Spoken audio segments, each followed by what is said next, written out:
Put all that documentation in the footnotes of any documents you put in with the case, and that indicates it's all the same thing. Anything with that TRA number is encompassed in that case. You could reference the TRA number to be case no.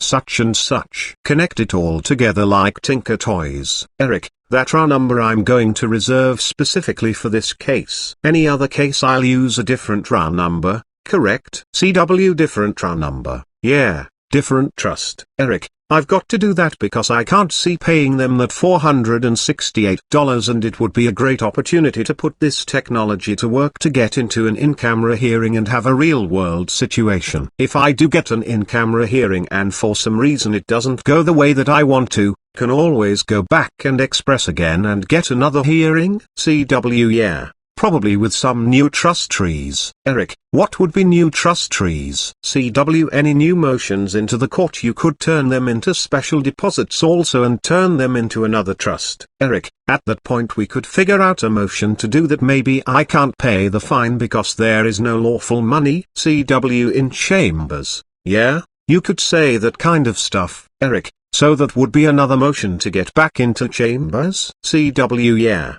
You could try that. Eric, I'm going to utilize your technology, Christian, and I can't wait to report back to you. CWA I think that you are going to find out that when you get into chambers and the judge doesn't have the robe on, they are going to be much more on your side because you aren't going to be on the side of the fictions in there. 2:36 and 20 seconds. Eric, what's the chances of me recovering the $3,000 I paid out to the lawyer for the trial that I had?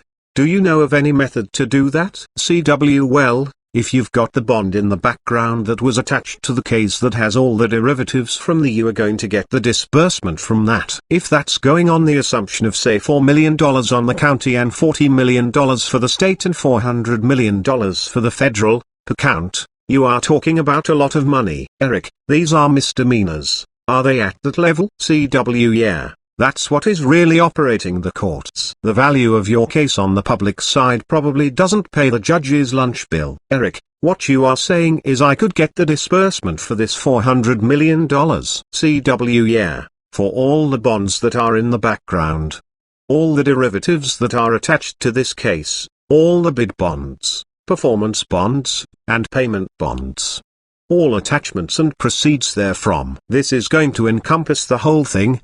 Everything that is attached. Eric, I'm going to go into chambers and the case is going to be turned into a trust. What procedure do I go in to get those funds into my hands? CW you are going to go in and put in the order for the settlement, just like we discussed on the show, for taking the main account back. It's the same model. You are going to put in the order for the discharge on the one side and the order for the set-off on the other side. You are going to put the order to merge the titles. Once the titles are merged, then there is no trust. The trustee has to give you the disbursement, because there is no trust. Then he becomes personally liable because there is no trust protection for him. If he doesn't disburse the funds, he becomes personally liable. Eric, since I haven't changed over my individual master file, IMF with the IRS, if I increase the national debt by $400 million, I want to do that before I change over my IMF because that is exactly what I'm doing by getting disbursement. It's getting put on the debt.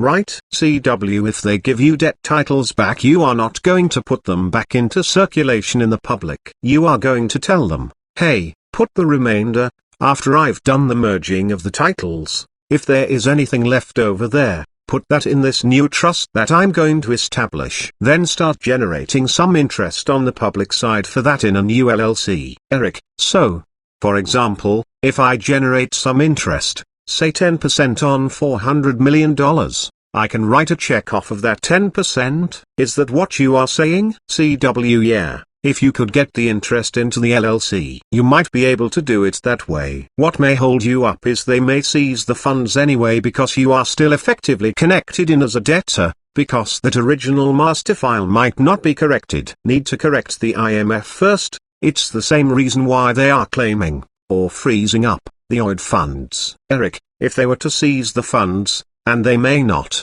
as we talked about the being spotty remedy, right? CW right. Eric, if they were to seize the funds, then the chance of me recovering that $3,000 I paid out to that lawyer, I'll lose that chance. CW possibly, Yeah, if you put that in with the discharge that should take care of it though, that went into a special deposit. His fees and all of that should be discharged once you do the trust, once you merge the titles and terminate the trust. Eric, the lawyer has already been paid. CW, didn't you say there was something you owed yet? Eric, yes, $468 in statutory fines. CW, okay, then that is part of the trust deposit. That should be taken care of with this trust, so if you don't get any funds back, that is still taken care of. Eric, right. I understand that. I was just wondering how I could get my $3,000 back. CW, really, you didn't give him anything. You gave him Federal Reserve notes. They have no value. Eric, they have value right now. Christian, 2:41 and 5 seconds. Pete, I just wanted to interject that I just found a book that I think would bring a lot of help to everyone. It's called Agency and Trusts for Payment of Debts Under Private Arrangement. I think it will help both ways, like for special deposits, not only for us paying debts but other people paying our debts back. CW, does it talk about special deposits in there, trust deposits? Pete, I've only just found it on the archive.org. It does talk about a soon-to-be-published book. This book was published in 1868 and it says the soon-to-be-published book is Prescription and Limitation of Time in Relation to Real Property of the Crown, the Duke of Cornwall, and Private Persons. CW, the prescription was dealing with the right over an extended period of time. Pete, this book was printed at 3 Chancery Lane, which is the same street as the public trustee, the Solicitor General in England. Pete, read some from the book. CW, remember, a BO, Bill of Exchange, is under DC, so you can't really use a negotiable instrument of any kind. But, what is likened to the BO, but it would not be a BO, is under Section 159 on page 41, Gilbert Law Summaries. Trusts. Read earlier about the merger of title. Merger of title acts like a BO in exchanging the bill. You are merging the titles. You are merging the two bills together, the debt bill and the asset bill. When you merge the two bills, it's the same as being a BO, or exchanging the bills. But under trusts you are merging it. Under DC you use the BO. How you make a payment under trusts is you merge titles. Under DC you write a BO. Listen to the title for Chapter 2, of Instruments for the Payment of Debts without the privity of any communication with any creditor. It's only a short book. It's only 100 plus, actually 54, pages. That's crazy. Posted by Chief Editor Grand Sheikh Coleman L. Authorized Rep UCC 1308 at 5:15 p.m.